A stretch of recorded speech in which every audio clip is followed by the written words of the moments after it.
السلام عليكم ورحمة الله وبركاته.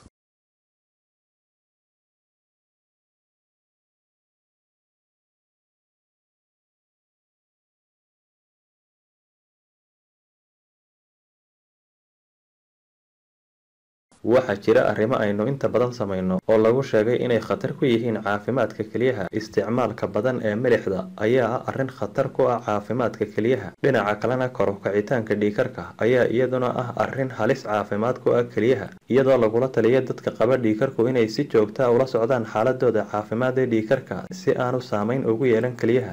dhinaca kalena, sida lagu sheegay daraasad lagu sameeyay Jarmalka, in maalin walba aad cabto 2 koob oo ah sharaabka soodhaha leh ayaan iyaduna caafimaad ahaan u fiicnayn kelyaha. dhinaca kalena, hurdo yaraanta ayaa iyaduna dhibaatooyinka caafimaad ee ka dhasha waxaa ka mid ah caafimaad darro soo wajahda kelyaha. Cabitaanka sigaarka iyo waxa la midka ah. Inagoo og in cabitaanka sigaarka iyo waxa la midka ahi ay waxyeeleeyaan halbowlayaasha wadnaha, waxay haddana dhaawac xun u geystaan kelyaha, iyadoo la sheegay dadka ay kelyuhu fadhiistaan adduunka oo dhan in 51% ay yihiin dadka caba sigaarka iyo waxa la midka ah. Ilaahay baana cudurka iyo caafimaadkaba haya. Ilaahay waxaynu weydiisanaynaa caafimaad taama. waad mahadsantihiin.